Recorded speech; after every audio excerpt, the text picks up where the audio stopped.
এরে যুবক, সন্তান তুমি যদি দিনদার চাও, আল্লাহওয়ালা চাও, যদি সন্তানের দ্বারা দুনিয়ায় সম্মান পেতে চাও, তাহলে একজন পুরুষের চেয়ে নারীর অবদান, নারীর কুরবানি, নারীর ডিউটি সন্তানের উপরে বেশি। কারণ একজন সন্তান মার পেটে থাকে, মা কি বেশি টাইম পায়? বাবাকে মায়ের চেয়ে সন্তান কম টাইম পায়। গর্ভে ছিল তাও মায়ের গর্ভে ছিল, দুধ পান করেছে তবু মায়ের দুধ পান করেছে।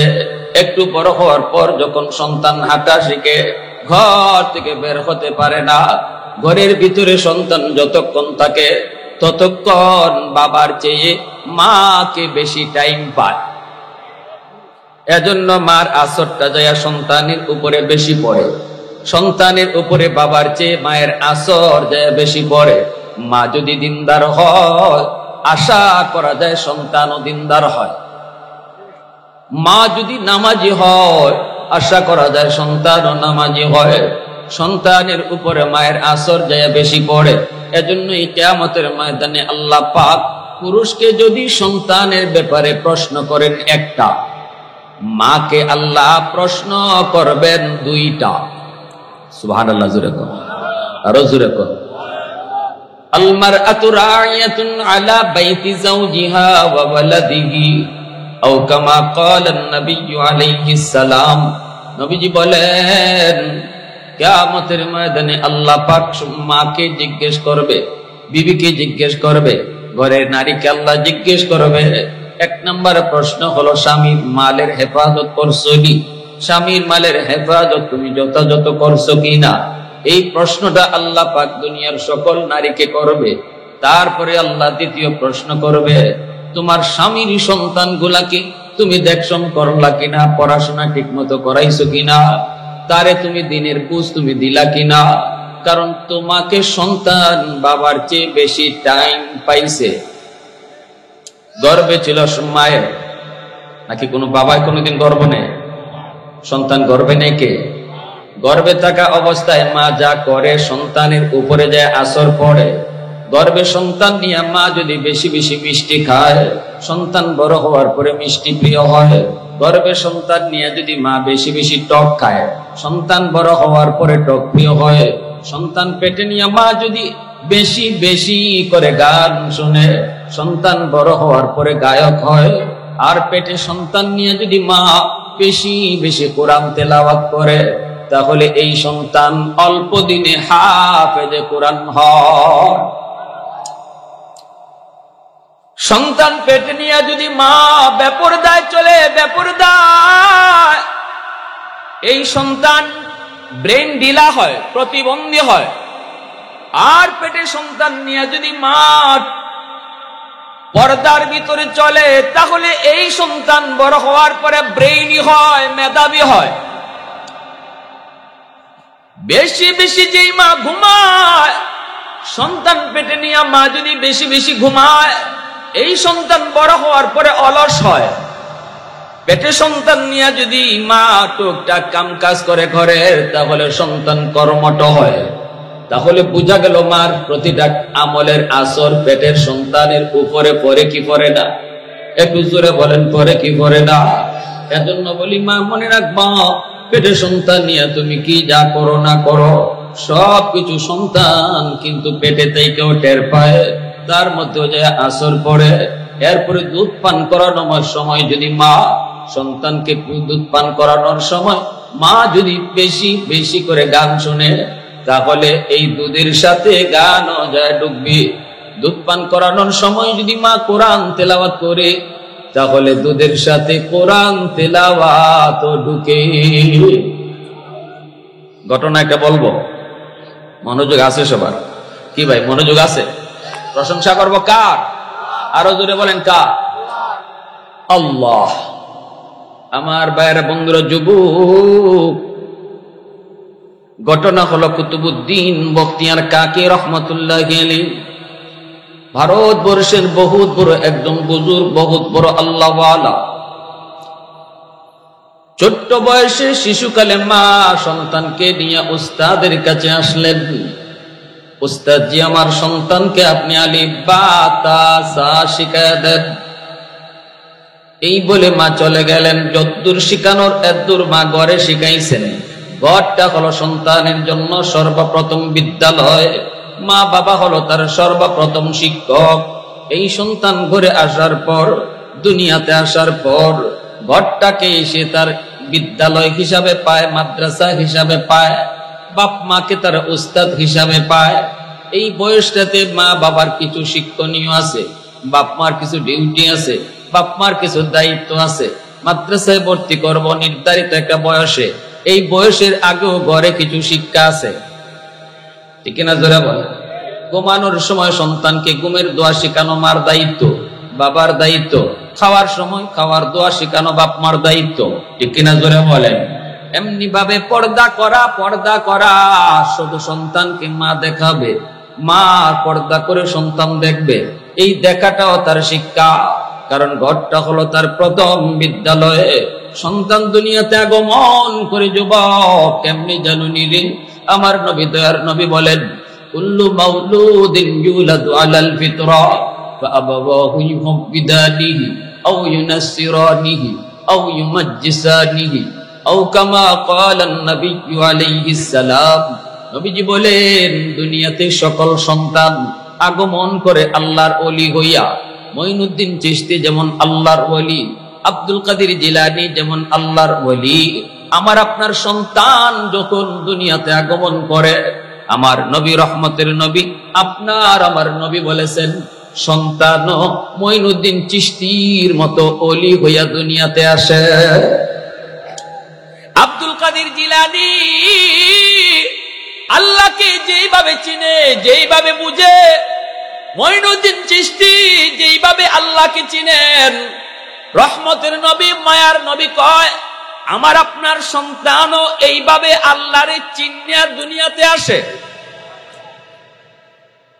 এরপরে নবী বলেন, তার মা, তার বাবার কারণে, তার বাপ মার ভুল সিদ্ধান্তের কারণে এই সন্তানের বুজুর্গি নষ্ট হয়, এই সন্তানের বিলায়ত নষ্ট হয়।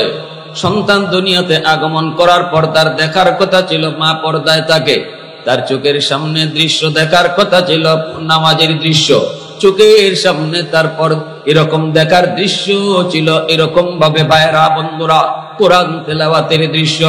কানের ভিতরে রেকর্ড হওয়ার কথা ছিল কোরআন তেলাওয়াতের আওয়াজ, কানের ভিতরে রেকর্ড হওয়ার কথা ছিল ঘরে সালাম কালাম। কিন্তু না, আমি মা, আমি বাবা ঘরের পরিবেশটাকে এমন বানায় রাখছি, সন্তান দুনিয়াতে আইসেই শুনতেছে গানের আওয়াজ। আস্তে করে জোরে বলে। মা নির্ধারিত টাইমে টেলিভিশন দেখতেছে, বাবা নির্ধারিত টাইমে মোবাইল চালাইতেছে, ঘরের ভিতরে কিন্তু টেলিভিশন চলে। কোরআন তেলাওয়াত প্রতিদিন মুসলমানের ঘরে হয় না, কিন্তু প্রতিদিন টেলিভিশন নির্ধারিত টাইমে চলে কি চলে না? একটু জোরে কোন, চলে কি চলে না? একদিন দুই দিন নয়, সপ্তাহে সপ্তাহ চলে যায়, মুসলমানের ঘরে কোরআন তেলাওয়াত হয় না রে যুবক। অথচ এই কোরআনের কারণে আল্লাহ আমাদেরকে তো দামি বানাইছে। মুসা নবী কইছিল, আল্লাহ ও মালিক, তোমার সাথে তো আমি এরকম তুর পাহাড়ে এসে কথা বলি, আমি সারা কারো সাথে তুমি কথা বলবানি। আল্লাহ বলতেছে, রে মুসা, তোমার সাথে আমি কথা বলি ঠিক, কিন্তু তোমার মাঝে আমার মাঝে একটা পর্দা আছে, বাইনি ওয়া বাইনাকা হিজাব। কিন্তু এমন একটা উম্মত ভবিষ্যতে আসবে, এদের সাথে আমি আল্লাহ কথা বলবো, অথচ মাঝখানে পর্দা থাকবে না। তো আস্তে সুবহানাল্লাহ, খুশি না আপনারা? মুসা নবী কথা কয়, এত বড় নবী আল্লাহর সাথে, এরপর আল্লাহ কয় তোমার মাঝে আমার মাঝে একটা পর্দা আছে, এই পর্দা এক উম্মত আসতেছে যাদের সাথে কথা বলবো, পর্দা থাকবে না। লাইসা বাইনি ওয়া বাইনাহুম হিজাব। আল্লাহর নবী মুসা জিজ্ঞেস করে, মালিক এরা কোন উম্মত? আল্লাহ বলতেছে, উম্মতে আহমদ, উম্মতে মুহাম্মদ, এরা হলো আমার বন্ধু মুহাম্মাদের উম্মত। তখনই মুসা নবী কয়, আল্লাহ এরা কেমন করে তোমার সাথে কথা বলবি? আল্লাহ কয়, যখনই এরা নামাজে দাঁড়াবে তখনই আমার সাথে কথা বলবে। মুসা নবী কই, মালিক বুঝলাম, মুসাল্লি ইউনাজি রব্বা, নামাজি আল্লাহর সাথে কথা কয় বুঝলাম, কিন্তু তুমি কেমনে কথা বলবা?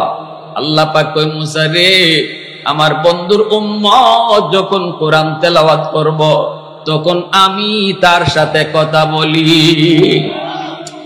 নামাজে নামাজে আল্লাহর সাথে কথা কয়, আর কোরআন তেলাওয়াতকারীর সাথে আল্লাহ নিজে কথা কয়।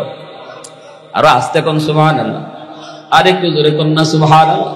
প্রশংসা করব কার? একটু জোরে আওয়াজ দিয়া মালিকের নাম কার? ওয়াহদতি কি হিফাজতি নিহি বেকুতে বাজু,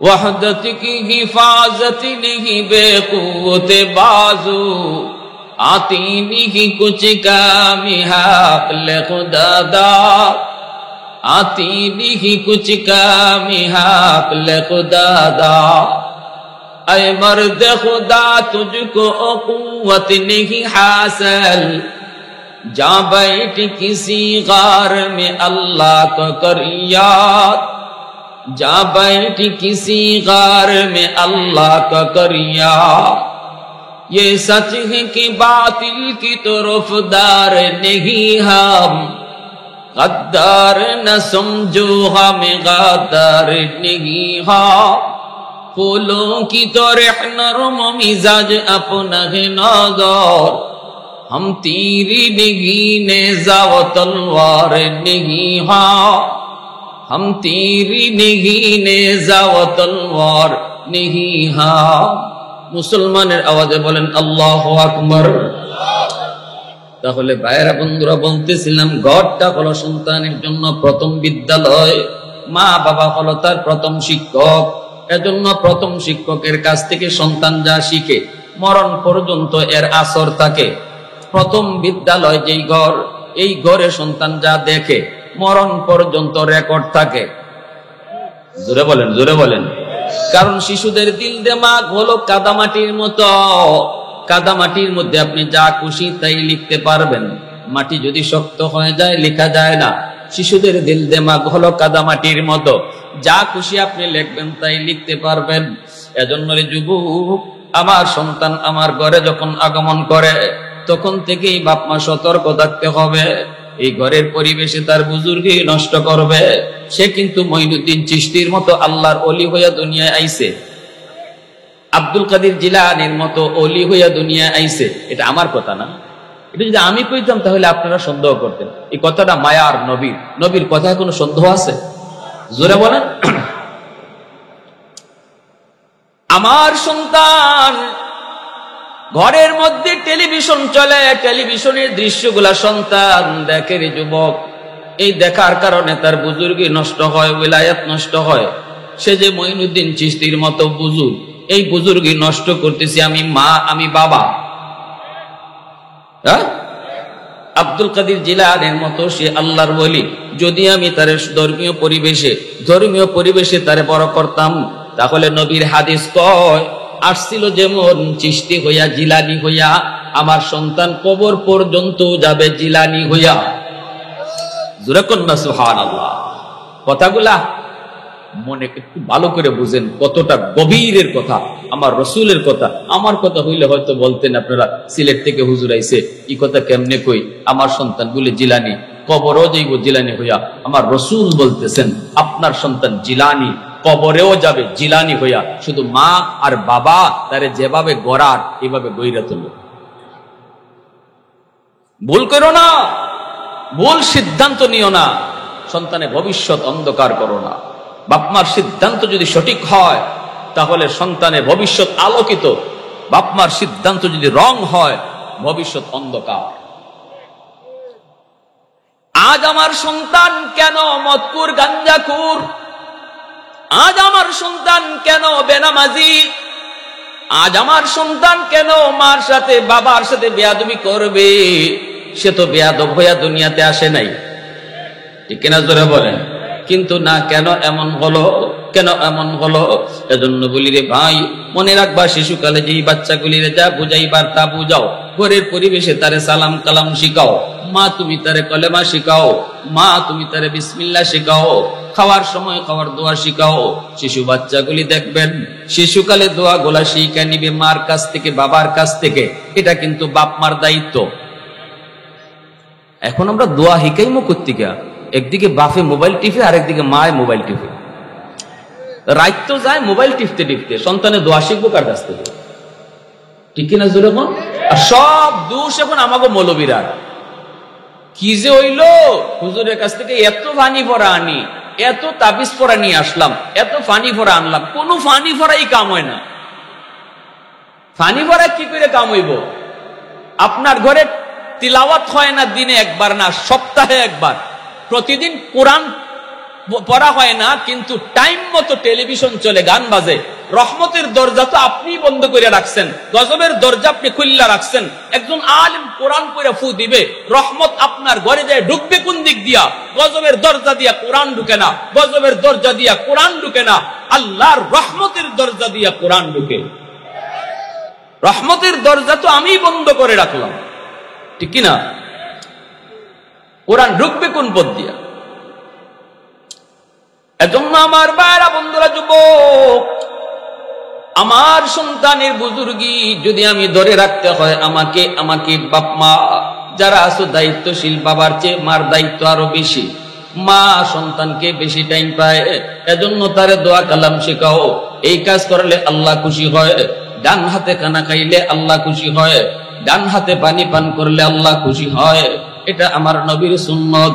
এই কথা বললেই দেখবেন শিশু বাচ্চারা বলবে আম্মু সুন্নত কি জিনিস, আবার বলবে আম্মু আল্লাহ খুশি হইলে কি হয়। তখন আপনি বলবেন বাবা আল্লাহ খুশি হলে জান্নাত পাওয়া যায়। শিশু বাচ্চাটাই কইব মা জান্নাত কারে কয় একটু কও। শিশু বাচ্চাটা কিন্তু বারবার প্রশ্ন করব, ঠিক না?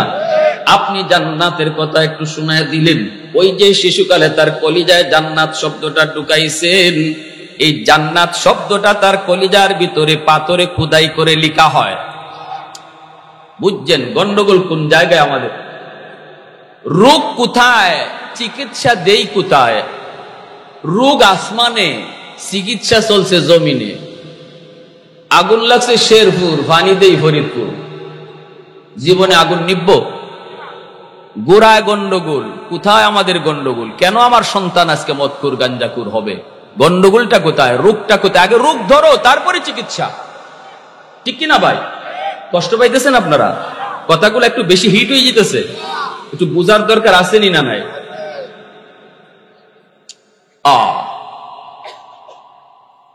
আমার সন্তানকে আমি জান্নাত শব্দটা শিখাবো, জাহান্নাম শব্দটা শিখাবো। কেমনে? আল্লাহ আল্লাহ নারাজ হয়। আপু বাম হাতে খাইলে আল্লাহ নারাজ হয়, খানা নষ্ট করলে আল্লাহ নারাজ হয়। সন্তানে কইব আম্মু আল্লাহ নারাজ হইলে কি হয়?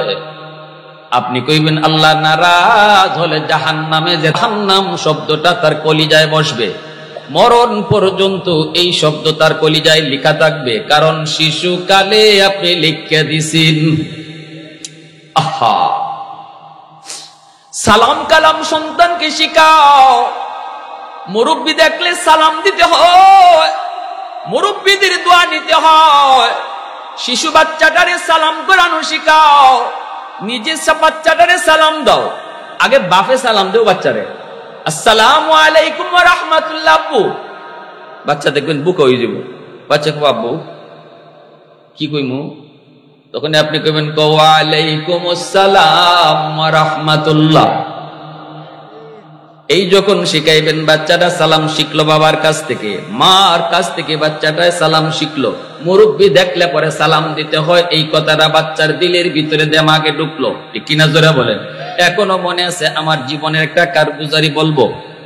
আমি যখন শিশুকাল, হয়তো মাত্র 3তে পড়ি না 4-এ পড়ি, এখন ইয়াদ নাই, তবে ঘটনা মনে আছে। আমার আব্বা একজন সরকারি হেলথ ইন্সপেক্টর, বর্তমানে রিটায়ার্ড। আব্বা আছেন, আম্মা নাই। আমার ভাই হলো বর্তমানে আইন উপদেষ্টা আসিফ নজরুল স্যারের একান্ত সচিব, আমার আপন ছোট ভাই। সবাই হলো জানালে শিক্ষায় শিক্ষিত, মাদ্রাসার লাইনে শুধু আমি একা। আব্বার পাশে আব্বার একজন বন্ধু বসা। শিশু বাচ্চাটা বাবারে দেখলে পরেই বাবার কাছে যায়, একটু বেশি বেশি ঘেঁষাঘেঁষি করে বাচ্চারা। আমিও আব্বাকে দেইখা আব্বার রুমে যেয়ে ঢুকলাম, ঢুইকা আব্বার কাছে গেলাম, কিন্তু সালাম আমি দেই নাই। সালাম শিখছি ঠিকই, কিন্তু সবসময় তো আর মনে থাকে না, ঠিক না? আব্বার কাছে যাইমু, ঢুকে গেছি। তখনই আব্বা আমারে কইতেছেন, বাবা সালাম দিলা না? এখানে তোমার আব্বুর একজন বন্ধু বসা, সালাম দিলা না? তখনই আমি শরম পাইছি, লজ্জা পাই। আমি বলতেছি, আসসালামু আলাইকুম রাহমাতুল্লাহ আঙ্কেল। তো আমার চাচা আঙ্কেল যিনি, তিনি তো খুশি, কিন্তু আব্বা খুশি না। আব্বা কি না? আব্বা বলতেছে, না বাবা, হবে না, এই সালাম গ্রহণ করা হবে না, তুমি রুম থেকে বের হও। ছোট বাচ্চা আমি। বলতেছেন, তুমি রুম থেকে বের হও। বের হইয়া আবার রুমে ঢুকো, সালাম দিয়া ঢুকো। শিক্ষাটা বুঝছেন? আমার চাচা আঙ্কেল কিন্তু বলতেছে, ঠিক আছে ভাই, ভাই বাদ দেন না, ছোট মানুষ বুঝছে না, সালাম তো দিছে। আব্বা কইতেছেন, না ভাই, এখন যদি তার সালামটা আমি নিয়ে নেই, এটা সারা জীবন মনে থাকবে না। তাকে এই জিনিসটা সারা জীবন মনে রাখানোর জন্য আমি এখন ঘর থেকে বের করতে হবে, আর রুমে সালাম দিয়া তারে ঢুকাইতে হবে। সেই আমি যে রুম থেকে বের হয়েছিলাম, আবার সালাম দিয়ে রুমে ঢুকছিলাম, 30 বছর আগের শিশুকালের সেই কথাটা এখনো আমার মনে আছে। বাবা হওয়া সহজ, আদর্শ বাবা হওয়া কঠিন। মা হওয়া সহজ, একজন আদর্শ মা হওয়া কঠিন। নবী আসার দরজা বন্ধ, কিন্তু মঈনুদ্দিন চিশতি জিলানী আসার দরজা আল্লাহ বন্ধ করেন নাই। কোন নবী আর দুনিয়াতে আসবেন না, কিন্তু জিলানী আসবে না এমন কোন কথা নাই, ঠিক কিনা জোরে বলেন? আজও যদি জিলানীর মার মতো মা হয়, বাবার মতো বাবা হয়, আজও জিলানী দুনিয়াতে জন্ম নিবে, আজও মঈনুদ্দিন চিশতি জন্ম নিবে, যদি মার মতো এমন একজন মা হয়। মঈনুদ্দিন চিশতির আম্মা, তিনি বলতেছেন, মঈনুদ্দিন বলতেছে, আম্মা আজ আমার একটা কনফারেন্সে, একটা সমাবেশে শুধু চেহারা দেইখা 90,000 হিন্দু কালেমা পড়ে মুসলমান হয়ে গেছে। মায় কই, বাবা মঈনুদ্দিন, এটা তোমার কোনো বুজুর্গি না, তোমার কোনো কেরামতি না, এটা তোমার কোনো বাহাদুরি না, ক্রেডিট না, এটা আমি মার ক্রেডিট, এটা আমার বাহাদুরি, আমার বরত্ব। মঈনুদ্দিন চিশতি কই, মা গো হ তোমারই। মায় কইতেছে, বাজান এমনে না, শোনো, আমি মা জীবনে কোনোদিন তোমাকে ওযু সারা দুধ পান করাই নাই।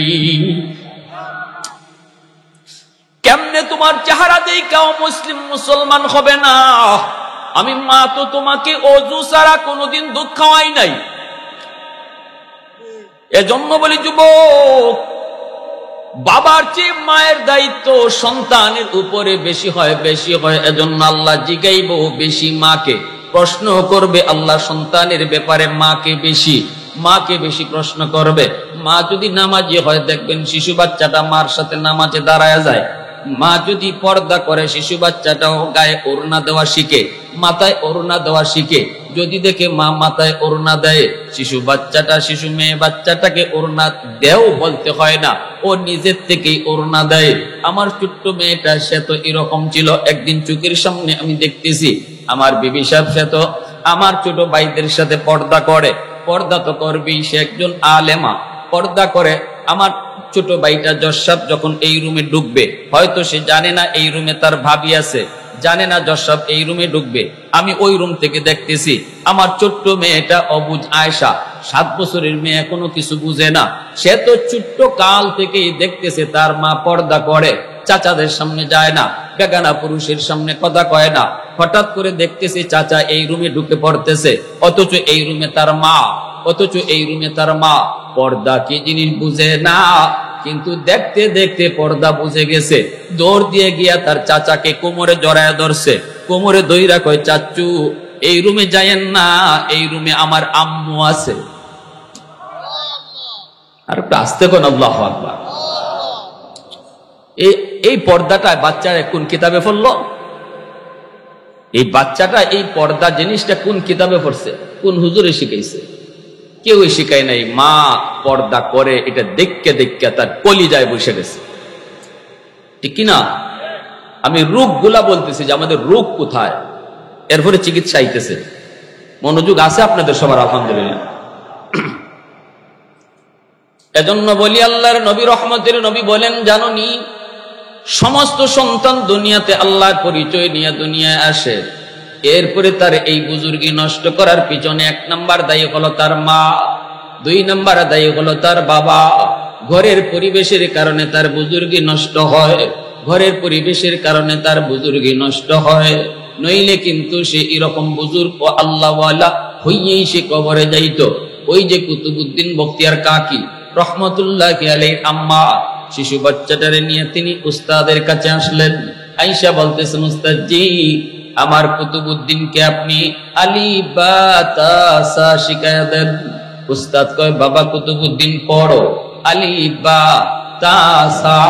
কিন্তু ছোট্ট বাবু কুতুবউদ্দিন কয়, না গো উস্তাদজি, আলিফ বা নয়, আলিফ লাম মিম যালিকাল কিতাবু লা রাইবা ফীহ।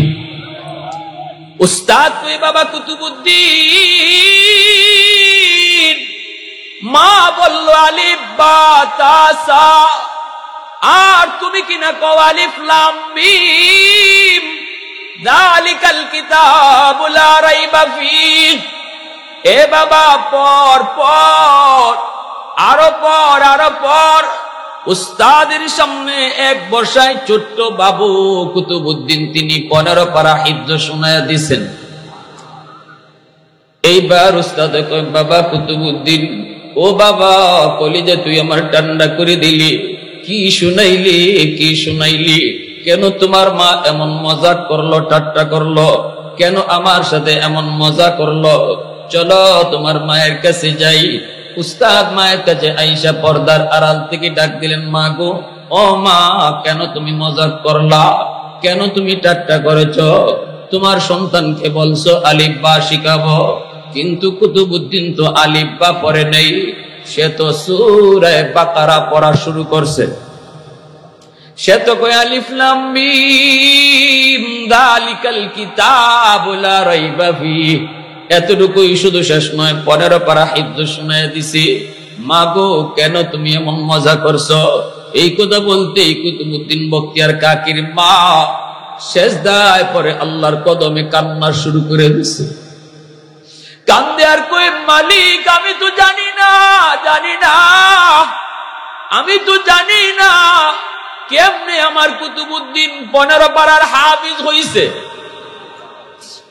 উস্তাদজি, খুদার কসম, আমি মজা করি নাই, আমি ঠাট্টা করি নাই, আমি জানি না কেমন করে আমার কুতুবউদ্দিন 15 পারার হাফিজ হলো। তবে যদ্দূর মনে পড়ে, আমি আমার কুতুবউদ্দিনকে যখনই দুধ পান করাইতাম তখনই আমি কোরআন তিলাওয়াত করতাম। আমি মা ছিলাম 15 পারার হাফেজা, আমি কতবার 15 পারা তিলাওয়াত করেছি। আমার কুতুবউদ্দিনকে দুধ পান করানোর সময় আমার মনে হয় দুধের সাথে কোরআন তিলাওয়াত যায় ঢুকছে। একটু আওয়াজ দিয়া কন্যা রে ভাই, সুবহানাল্লাহ। দুধের সাথে কোরআন তিলাওয়াত যায় ঢুকছে। এর যুবক, এবার আমাকে তুমি বলো, মা যদি তিলাওয়াত করে দুধ পান করানোর সময়, দুধের সাথে যদি কোরআন তিলাওয়াত যায় ঢুকতে পারে, মা যদি দুধ পান করানোর সময় নাটক দেখে, সিনেমা দেখে, গান শুনে, দুধের সাথে গানও যায় ঢুকতে পারে কি পারে না? এজন্যই ভাইরা, এ যুবক, একটু দিলটা নরম করে কথাগুলি বুঝলি। যুবক, একটা সমাজ সুন্দর করার জন্য, একটা দেশ সুন্দর করার জন্য, একটা ঘর সুন্দর করার জন্য বাবার চেয়ে মায়ের অবদান বেশি, বাবার চেয়ে মায়ের অবদান বেশি। মার আসরটাই কিন্তু সন্তানের উপরে যায় বেশি পড়ে। ভাইরে, জানোনি পর্দার বিধানটা কত বড়, কত বড়? আল্লাহ পাক রব্বুল আলামিন কয়, ওয়াকরনা ফি বুয়ুতিকুন্না ওয়ালা তাবাররাজনা তাবাররুজাল জাহিলিয়াতিল উলা। আল্লাহ পাক কয়, ও নারীরা শোনো, তোমরা কিন্তু যার যার ঘরে থাকো, অপ্রয়োজনে ঘর থেকে বের হইও না। যদি একান্ত প্রয়োজনে তোমাকে ঘর থেকে বের হতেই হয়, অন্ধকার যুগের নারীদের মতো বের হইও না, জাহিলি যুগের নারীদের মতো বের হইও না। অর্থাৎ বেপরদায় বের হয় না, টাইট ফিট বুরকা পরেও বের হয় না। যদি তোমার একান্ত প্রয়োজনে বের হতে হয়, শরীয়ত বলে অনুমতিও দেয়। একান্ত প্রয়োজনে এমন একটা কাম, যেই কামটা তোমার কোনো পুরুষে কইরা দেওয়ার লোক নাই, যেই কাজটা কোনো পুরুষকে দিয়া করানোর মতো লোক নাই, শুধু তোমাকেই করতে হবে, তোমাকেই এই জিনিসটা আনতে হবে, আইনা দেওয়ার মতো কোনো লোক পুরুষ নাই। এমন যদি হয় তাহলে তুমি পারবা। ধর্মীয় কোনো অনুষ্ঠানে ধর্মীয় কথা শুনতে যদি মন চায়, তুমি পর্দার সাথে শুনতে যাবা। কিন্তু মনে নাই কল্লায় কয় না, না, জাহিলি যুগের নারীদের মতো যেও না। জাহিলি যুগের নারীরা যেমন বেপরদায় বের হতো, 10টা পুরুষের মাথা নষ্ট করত, এদের চুলগুলা এলোমেলো থাকতো, শরীরের বডির অঙ্গগুলা দেখায় যাইত, এতে করে শয়তান ও তারে নিয়ে নাচত, যুবকদের চরিত্র নষ্ট করত। এমন নারীদের মতো তোমরা রাস্তায় বের হইও না, কারণ অন্ধকার যুগের নারীরা হলো জাহান্নামী। আর তোমরা মুমিন নারীদেরকে আমি আল্লাহ বানাইছি জান্নাতি। জাহান্নামী নারীদের মতো না,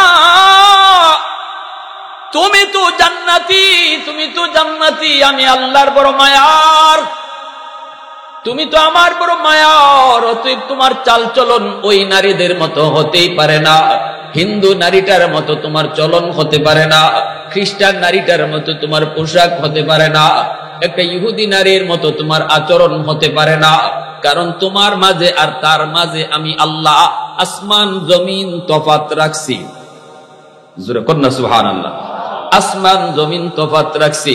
ও তো জাহান্নামী আর তুমি ইমানের কারণে জান্নাতি। এত বড় দৌলত আল্লাহ ইমানদারকে দিলেন, যেটা আমার আপনার কোনো দরখাস্ত ছিল না। আল্লাহ দয়া করে দৌলতে ইমান নারীকে দিছেন, পুরুষকে দিছেন। আল্লাহ কয় এতটা মায়া কইরা তোমারে আমি যে দৌলত, সবচেয়ে বড় দৌলত তোমারে দিলাম, অতএব এই দৌলতের সম্মান তুমি বজায় রাইখা চইল। বাইরিতে পারবা। জাহিলি যুগের নারীদের মতো না, বেফরদায় না, পর্দা কইরা ডিলা ডালা বুরকা পইরা তুমি বের হও। পর পুরুষের সাথে কথা বলতে পারবা না। পর পুরুষ বলতে কারা? চাচাতো ভাইও তোমার পর পুরুষ, খালাতো ভাইও পর পুরুষ, মামাতো ভাইও পর পুরুষ, ফুফাতো ভাইও পর পুরুষ। এরা তোমার জন্য বেগানা। এদের সাথে দেখা করা, এদের সাথে কথা বলা সাফ সাফ হারাম। সাফ সাফ। দেবরের সাথে, হ্যাঁ, দুলাভাইয়ের সাথে। আল্লাহ রসুল কয় দেবর তো দেবর না, রসুল কয় আলহামউকাল মউত, দেবর হইল তোমার জম। জম জম বুঝেননি আপনারা? সিলেটি ভাষায় কয় জম, মানে মরণ কয় জম। আল্লাহ রসুল বলছে দেবর দেবর না, দেবর মরণ। সেখানে আজকে ভাবি দেবরের সাথে একবারে ওপেন। অঘটন ঘটে না? ঘটে কি ঘটে না? জোরে বলেন। বাহিরে পর্দা করলাম, ঘর থেকে বের হইলাম আমি বুরকা পইরা, অন্য পুরুষরা আমারে খুব ভালো জানে, এলাকার মানুষ জানে, ওরে বাপ রে বাপ, হাত মুজা পা মুজা, কেউ তারে দেখেওই না, গায়ের রং কেমন তাও বুঝে না, কিন্তু দেবরের সাথে ওপেন, ভাবির সাথে ওপেন, চাচাতো ভাইয়ের সাথে ওপেন, খালাতো ভাইয়ের সাথে ওপেন। এটার নাম পর্দা না? ঠিক কিনা জোরে বলেন। এটার নাম পর্দা না। এখানে আরো অঘটন বেশি হওয়ার সম্ভাবনা থাকে। এজন্য শরীয়তে পর্দা হলো দুই প্রকার, একটা হলো বাহিরের পর্দা, আর একটা হলো ভিতরের পর্দা। ভিতরের পর্দা হলো যাদের সাথে দেখা করা হারাম, এদের কাছেও যাইতে পারবা না, কথাও বলতে পারবা না। নারীর দেখা না, শুধু নারীর কণ্ঠটাও পর্দার অন্তর্ভুক্ত। এজন্য আল্লাহ নারীর পর্দার আলোচনা করতে যায় সবার আগে কণ্ঠের কথা বলছেন। নারী, ইয়া নিসা আন-নবী লাস্তুন্না কাআহাদিম মিনান নিসা ইনিত্তাকাইতুন্না ফালা তাখদা'না বিল কওল। আল্লাহ বলেন যখনই পরপুরুষের সাথে একান্ত প্রয়োজনে কথা বলতে হয়, মনে করো দেবরের সাথে, পর্দার আড়াল থেকে তো ফতাক বলবাই, তবু আল্লাহ বলতেছে এই কথা বলার সময়টা তো তোমার কণ্ঠকে মায়াবী কণ্ঠ দিতে পারবা না, আল্লাহর নির্দেশ। কারণ নারী তোমার কণ্ঠের মধ্যে আমি আল্লাহ একটা আকর্ষণ দিছি, ঠিক কিনা? আকর্ষণ আসেনি না নাই? ফোনটা যদি ধরো, ফোনটা ধরে যদি বলো কোনো পুরুষ ফোন দিছে, হয়তো ভুলে কারো রং নাম্বারে ফোন আসতে পারে, তখন তুমি যদি বুঝো এটা কোনো পুরুষ নাম্বার, পুরুষের কণ্ঠ, তখন হ্যালো কে বলছেন? Not allow. এটা আল্লাহর কথা বলতেছে। এবার এখানে কে কথা বলছে? এই ধরনের কণ্ঠ না, এই মায়া দিয়া না। এই মায়া দিয়া কইলে ওখান থেকে যে রং নাম্বারে ফোন দিছে, এটা ওকে নাম্বার হয়ে যাবে, এটা রং নাম্বার থাকবে না। এটা আল্লাহ ভালো করে বুঝে, এটা আল্লাহ ভালো করে বুঝে। আল্লাহ বুঝবে না কেন? আল্লাহর মতো বুঝ কার আছে? বানাইছে তো আল্লাহ, বুঝবই তো বেশি। আমরা যে কি জাতের কি রঙের যে বানাইছে হে বেশি বুঝবো না? জোরে কন, এটা কি আমি আপনি বুঝবো? বানাইছে আল্লাহ। অতএব আমরা যে কোন জাতের এটা আল্লাহ খুব ভালো বুঝে। এজন্য আল্লাহ কয়, যদি একান্ত কোনো রং নাম্বার হয় অথবা কোনো পরপুরুষের সাথে তোমার কথা বলার প্রয়োজন দেখা দেয়, প্রয়োজনে হোক আর হঠাৎ করে হোক, সাবধান, মুখের ভাষার আওয়াজটা নরম করো না, আবার খুব কর্কশ না যে এমন ভাবে কইছো এটা কেন ফোন দিছেন না, এরকমও না। এটা করলেও সে আবার কষ্ট পাবে, এমনও কণ্ঠ না, মিডিয়াম কণ্ঠ অবলম্বন করো। এজন্য শরীয়তে বিধান দিছে, যখন একজন মহিলা পরপুরুষের সাথে কথা বলবা তখন মুখটার মধ্যে একটু হাত দিয়ে দিবা। মুখটার মধ্যে কি দিবা? মা বোনেরা যারা শুনতেছেন, আমার আর তো আর দেখতেছেন না, দেখে এরা দেখে আমারে, ওরে আল্লাহ, মুখটার মধ্যে এমনি হাত দিয়ে দিবে। হাত দিয়ে এই যে একটু মুখের আওয়াজটা, কথা যেতেছে না আমার, আগের মতো কি আমার কণ্ঠটা এখন আছে? কি বুঝেন আছে? মুখের মধ্যে এবার মুখের হাতটা দিয়া কে বলছেন? জি অমক। ও উনি তো এখন ঘরে নাই, উনি তো এখন বাহিরে আছে। শেষ কারবার কেল্লাপতে। তোমার আম্মা কণ্ঠের ভিতরে যে একটা জাদু আসছিল, একটা আকর্ষণ আছিল, মুখে হাত দেওয়ার কারণেই এটা বাধাগ্রস্ত হলো। তখন আর ওই তার কলিজার ভিতরে যে রোগ আসিল, রোগ যে কলিজার ভিতরে আসিল, হে আর অসুস্থ হবে। জোরে বলেন, অসুস্থ হবে।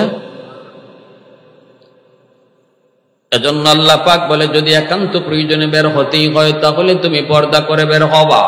ঠিক কিনা জোরে বলেন? পর্দা কাকে বলে রে ভাই যুবক? যদি বলেন হুজুর আমার মেয়েটা তো বুরকা পরেই বের হয়, হুজুর আমার বউটা তো বুরকা পরেই বের হয়, হুজুর আমার বোনটা তো বুরকা পরেই বের হয়, তাহলে আমি আপনারে বলবো পর্দা কাকে বলে শুনেন। একটা এক্সাম্পল দিই, শুনবেন। ভাইরে একটু বলেন তো দেখি, বাজার থেকে যদি আপনি না ব্যাংক থেকে যদি আপনি বান্ডিল তুলেন, 500 টাকার বান্ডিল অথবা 1000 টাকার বান্ডিল, পর্দা বোঝাইতেছি, এই কথাটা অন্তত লইয়া যেন মাথায় করে। বান্ডিল যদি আপনি ব্যাংক থেকে তুইলা এবার বাড়িতে নিবেন, কেমনে নিবেন? কিভাবে নিবেন? কই ব্যাগের মধ্যে একটা পেঁচাইলাম। কি জাত ব্যাগ? কয় জালি ব্যাগ। কি জাত ব্যাগ? কয় মশারির কাপড়। মশারির কাপড় দিয়া যদি আপনি 1000 টাকার বান্ডিল দিয়ে পেঁচাইয়া বাড়িতে নেন, এটা ফেসানি হয়েছে নি? এটা লুকানো হয়েছে নি? হ্যাঁ, মশারি কাপড় ডাকাইতে দেখলে বুঝবো কি বুঝবো না এটা কত টাকার বান্ডিল? ডাকাতে বুঝবো, কারণ মশারি কাপড় দিয়া এই বান্ডিল পেঁচাইলে এটা বাহির থেকেও দেখা যায়, ডাকাতেও বুঝবে এটা কত টাকার বান্ডিল, 500 টাকা না 1000 টাকা। সুযোগ বুঝবে আপনি কোন জায়গায় যাবেন। যখনই নিরিবিলি জায়গা পাবে তখনই হামলা করবে, ঠিক না? আর যদি বলেন না মশারির কাপড় দিয়া না, আমি বা কি করব? কয় না আমি বানবো, ঠিক আছে, কিন্তু টাইট ফিট করে বানলাম। 500 টাকার বান্ডিল দিয়ে এমন কাপড় দিয়ে পেঁচাইলাম, পেঁচে একদম টাইট কইরা এইটারে তুমি লুকানোর চেষ্টা করেছো। যদি বেশি টাইট কইরাও বান্ডিল পেঁচানো হয় তাহলে সাইজ দেখে এই ডাকাতে বুঝে ফেলবে এটা 500 টাকা না 1000 টাকার বান্ডিল। কথাটা বুঝছেন?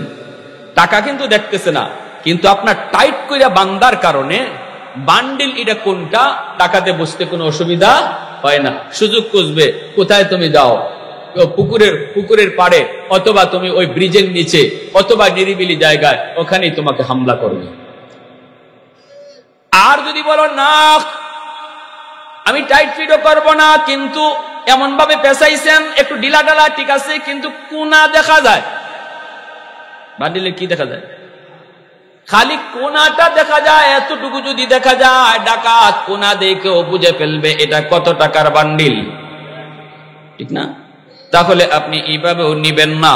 কেমনে নিবেন? কয় হুজুর বাজারের একটা ব্যাগ নিমু। নিমিয়া কি করবা? কয় বাজারের ব্যাগ, বড় ব্যাগ, এই ব্যাগের ভিতরে আমি বান্ডিল 5000 টাকা এরকম ঢুকায় দিমু। 1 লক্ষ 2 লক্ষ টাকার বান্ডিল, 500 টাকার বান্ডিল আমি বাজারের ব্যাগে ঢুকামু।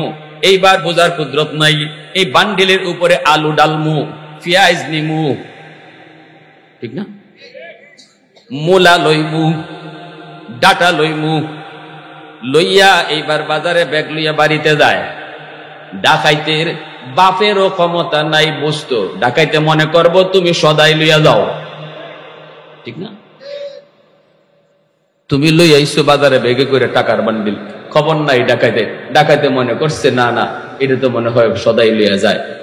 এখন এইবার আসেন, আমার আপনার মা বোনের ইজ্জত টাকার বান্ডিল থেকে কম না বেশি?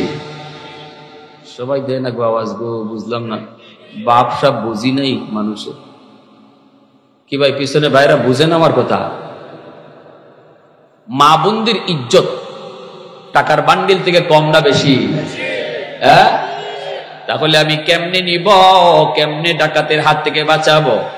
মশারি কাপড় দিয়ে পেঁচাইয়া, হ্যাঁ, বেশি করে টাইট করে বান্ধা, কোনা দেখাইয়া।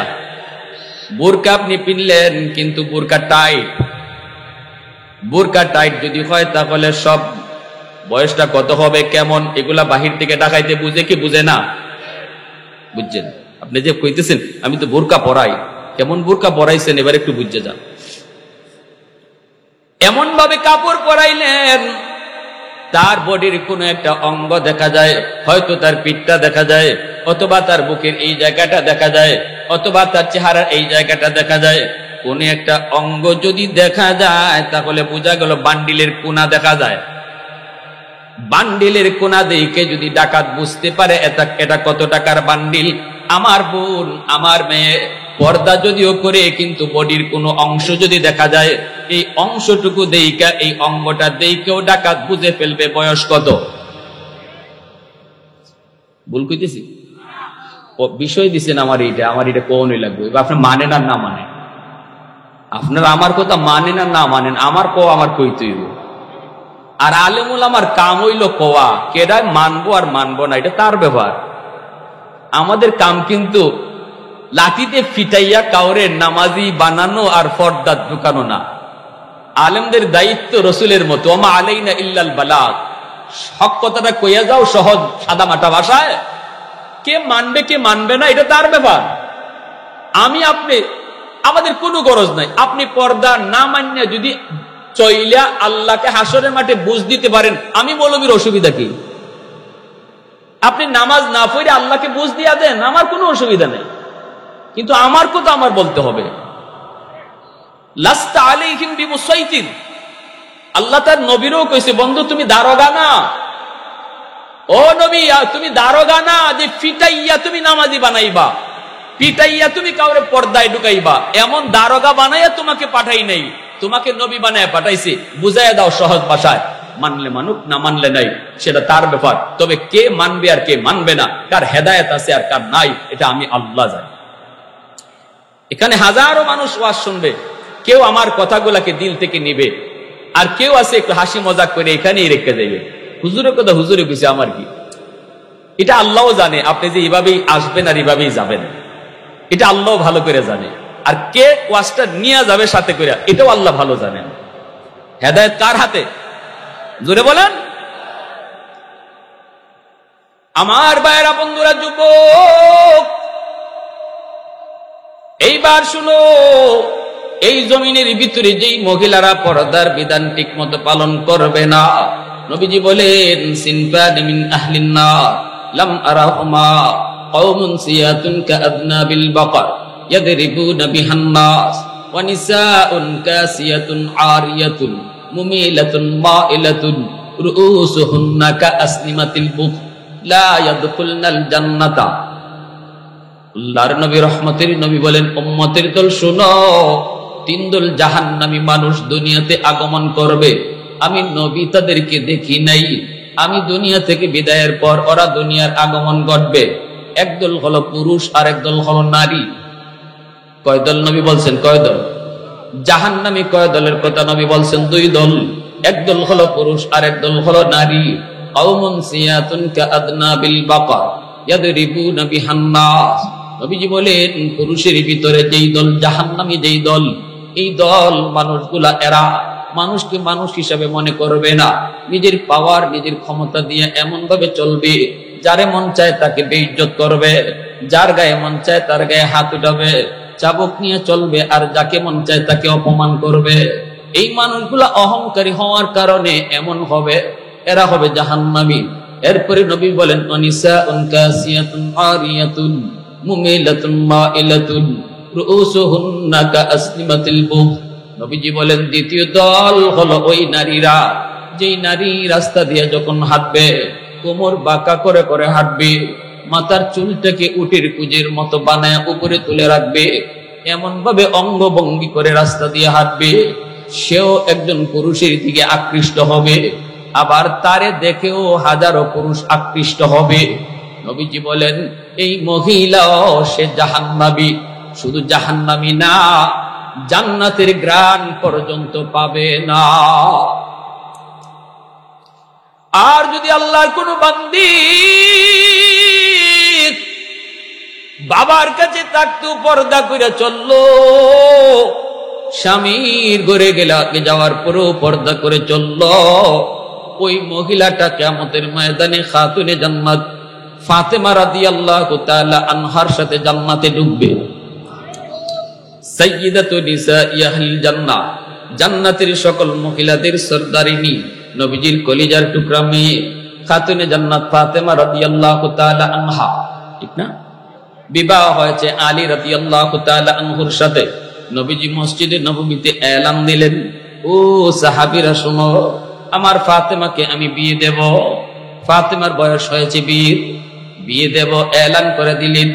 নবীজি এলান করে দেওয়ার পর পরই সাহাবায়ে কেরামের ভিতরে অনেকের বিয়ে করার স্বাদ জাগলো।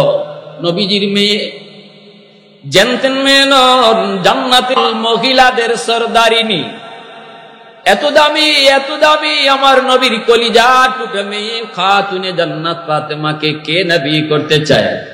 বড় বড় জমিদারের সন্তানরাও বিয়ের প্রস্তাব দিল, শিল্পপতির পোলাপানরাও প্রস্তাব দিয়ে বসলো, সম্পদের অভাব নাই কোন সাহাবীর, তারাও প্রস্তাব দিল, চেহারাটা প্রিন্সের মতো এমন অনেকেই প্রস্তাব দিল, রাজা বাদশার ছেলেরাও প্রস্তাব দেয়। নবী কারো প্রস্তাব রাখেন না, নবীজি কারো প্রস্তাব রাখেন না। এই অবস্থায় দিন যায় রাত যায়, নবীজি প্রস্তাব দিয়া রাখলেন কিন্তু নবী কারো প্রস্তাব গ্রহণ করেন না। ফাতেমার স্বামী কে হবে কেউ জানে না। এই অবস্থায় আবু বকর সিদ্দিক, এই অবস্থায় ওসমান গনি, আল্লাহর নবীর সাহাবী হযরত আলী রাদিয়াল্লাহু তাআলা আনহু, তিনি নবীজির চাচাতো ভাই, আল্লাহর নবীর আপন চাচাতো ভাই আলী, কিন্তু বয়স অনেক কম। নবীজি তারেন ছোট্ট কাল থেকেই নবী নিজে ফালছেন। চাচাতো ভাই আলী কার ছেলে? আবু তালিবের। কার ছেলে? আর নবীরে ফালছেন কেডায়? আবু তালিবে। নবীজির ফালছেন নবীর চাচা আবু তালিবে। আবু তালিব নবীরে ফালছেন শিশুকালে, আর আবু তালিবের পরে আল্লাহ রাসূল সাল্লাল্লাহু আলাইহি ওয়াসাল্লাম ওই আবু তালিবের ছেলে হযরত আলী, ইনাকে নবী ফালছেন একবার ছোট্ট থেকে। নবী ঘরে রাখেন, নবী ঘরে খাওয়ান, যা লাগে নবী তাই দেন, পোশাক লাগে নবী পোশাক দেন, এইভাবে নবীজি বড় করছেন। এই আলী যখন পূর্ণ যুবক, সবাই তো বিয়ের প্রস্তাব দেয় কিন্তু নবী তো কারো প্রস্তাব রাখেন না। উসমান গনি আলীকে দেয়, আলী রে, আমাদের মন বলে তুমি যদি বিয়ের প্রস্তাব দাও তাহলে মনে হয় নবী কবুল করবে, মনে হয় তুমি কবুল করবে। এবার বুঝছেন ঘটনা, বুঝছেন? অনেকে মনে করতেছেন হুজুর আপনি কইলেন চাচাতো ভাই রসুলের, আবার স্বাস্থ্য ভাইয়ের কাছে মেয়ে বিয়া দিলাইতেছেন, অসুবিধা আছে? সামাজিক ভাবে আমাদের কাছে অসুবিধা আছে না? আপন স্বাস্থ্য ভাই বিয়া দিতেছেন মেয়েরে, তার মানে আলী রাদিয়াল্লাহু তাআলা সম্পর্কে ফাতেমা বাতিজি সম্পর্কে কি শরীয়ত বুঝেন। এবার শরীয়ত বলে এজন্যই চাচার সাথেও বাতিজির, আপন চাচা ছাড়া শাস্তুলি চাচার সাথেও বাতিজির দেখা করা হারাম। এখানে জায়েজ আছে, বিয়া শাদী যায়। আলী তো রসুলের আপন ভাই না, আলী রসুলের কি না? আপন ভাই না। আপন ভাই যদি হইতেন তাহলে ফাতেমার আপন চাচা হইতেন, কিন্তু আলী নবীজির চাচাতো ভাই, তিনি তো ওই আপন ভাই না, ওই অবস্থায় চাস্তুলি ভাই। তো এজন্যই চাস্তুলি চাচার সাথে বাতিজির পর্দা করা ফরজ, চাস্তুলি মামার সাথে বাগ্নির পর্দা করা ফরজ। শরীয়তে গ্রামের সম্পর্কের দাদা, গ্রামের সম্পর্কের নানা, এদের সাথে নাতিনের পর্দা করা ফরজ, ফরজ, ফরজ। কোন সুযোগ নাই আমার বাতিজি লাগে, নট এলাও। আপন বাতিজি ছাড়া নট এলাও। আমার নাতিন লাগে, নট এলাও। ভালো করে বুঝছেন, পর্দার ওয়াজ করণই লাগবে আমার। মানবেন কি না মানবেন সেটা আপনাদের ইচ্ছা, শরীয়তের বিধান। গ্রামের সম্পর্কের চাচা, গ্রামের সম্পর্কের মামা, গ্রামের সম্পর্কের দাদা, গ্রামের সম্পর্কের দাদি, গ্রামের সম্পর্কের নানা নানি, সবার সাথে পর্দা করা ফরজ। কারণ তারারে বিয়া করা যায়, কারণ তাদেরকে কি করা যায়, বিয়া করা যায়।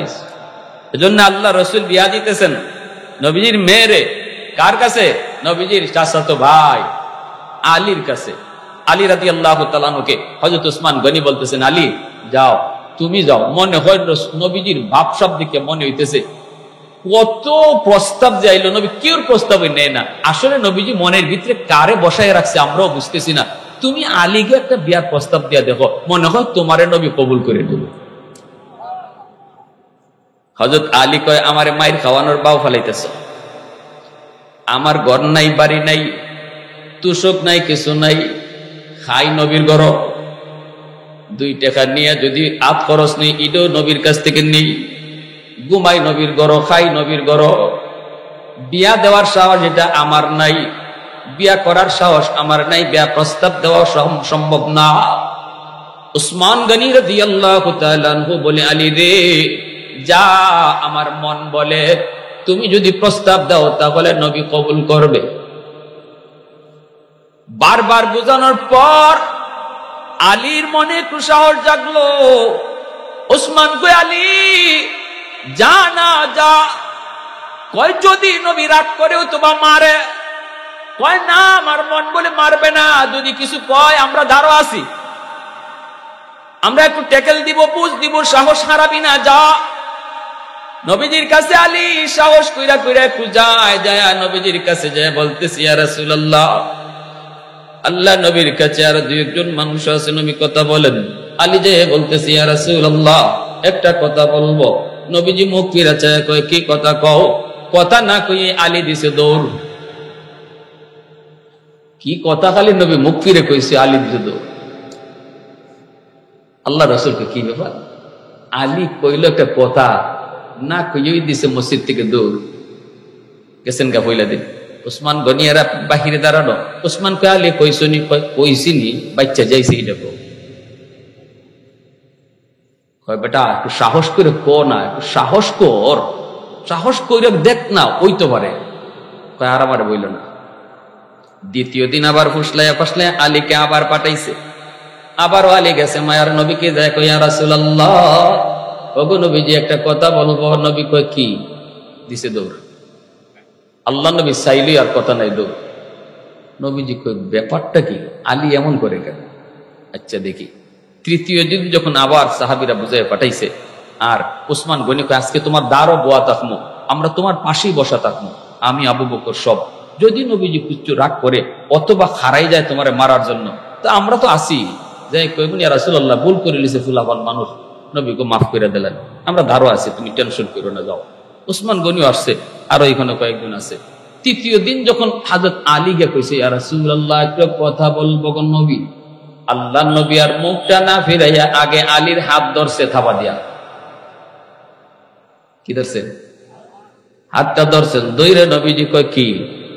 এই যে চাইছে, তখনই হযরত আলী কয়, ইয়া রাসূলুল্লাহ আমাকে হাতটা একটু ছাড়ে।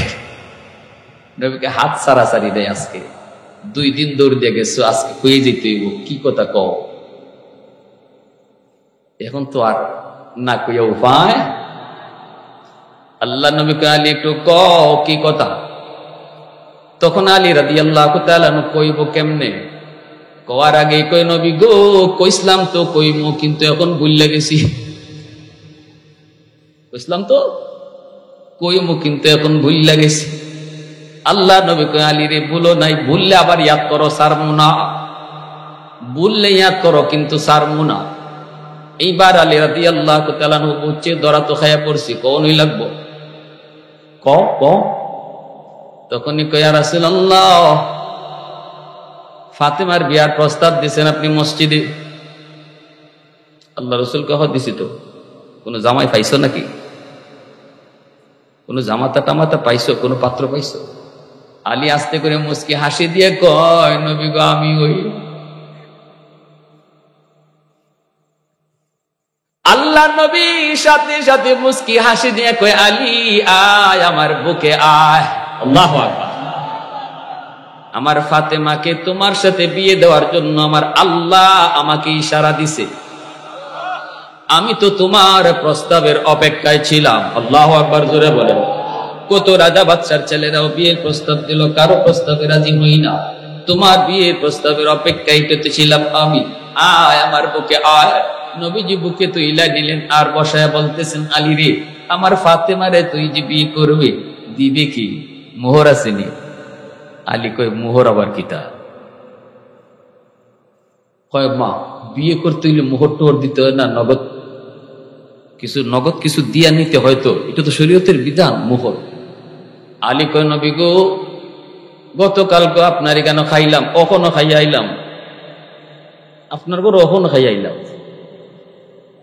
হ্যাঁ, তুষক একটা দিছেন আপনি আমারে বানাইয়া, কোন রকম খেজুর গাছের পাতা দিয়া। মোহরের টাকা আমি দিমু কোত্থেকে? মোহর কি জিনিসটা বুঝি না। আল্লাহর নবী, রহমতের নবী, আলী, এ আলী বল, আমি যা দিবার তো দিলাম, এবার বল দেখি, নগদ মোহর ছাড়া তো হবেই না, তোর কি আছে? কয়, কুস্তুই নাই, কিচ্ছুই নেই আমার, দিমু কি? আমার দেওয়ার মতো কিছু নেই। শরীয়তে যে মোহর ধার্য করছে, এটা কি কাগজে লেখবার জিনিস না নগদ দিতে হয়? কুমিল্লার যুবকরা কো, সবে কয় না, সবে কইলে ভাবতেছে বিপদ মরে। আপনার দেওয়ার ক্ষমতা আছে 1 লাখ নগদ, মোহর 1 লাখই লেগাইবেন। অথবা যদি আপনি বাকিতে দেন, প্রতি মাসে যদি দেওয়ার দিয়া এটাকে শেষ করার মতো তৌফিক আপনার থাকে, তাইলে আপনি লেখাইতে পারেন। আর যদি মনে করেন যা মেয়ের বাপে 10 লাখ চাইছে, লেখো 12 লাখ, আমি দিলেন না নাকি 5 লাখ না 12 লাখ চাই না, 12 লাখ চাইলে 25 লাখ লেখো। কারণ এটা একটা সিস্টেম হয়ে গেছে, মোহর দেওয়ান লাগে না, দিতে হয় না, এটা কাগজে লেখলেই সারে। শরীয়ত বলে যে স্বামী মোহরের টাকা না দিয়া মারা যাবে, এই স্ত্রী তার যত কলিজার টুকরাই হোক, যত জানের জানি হোক, কিয়ামতের মাঠে এই বিবি আল্লাহর আদালতে স্বামীকে কাঠগড়ায় দাঁড় করাইয়া টাকাটা আদায় করবে। আসরের মাঠে টাকা থাকবো? কুমিল্লার কোন যুবক আছো রিয়াল লইয়া উঠবে, ডলার? হাসরের মাঠে টাকাও চলবে না, ডলারও চলবে না, রিয়ালও চলবে না, চলবে নেকি। বিবির হাত ধরে কইবা, বিবি গো, ও বিবি, একটু দিয়ে দাও, মুখরটা মাফ করে দাও। বিবি কইব, মাফ চাওয়ার জায়গা হাসরের মাঠ না, মাফ চাওয়ার জায়গা, মাফ দেওয়ার জায়গা ছিল দুনিয়ার জগৎ।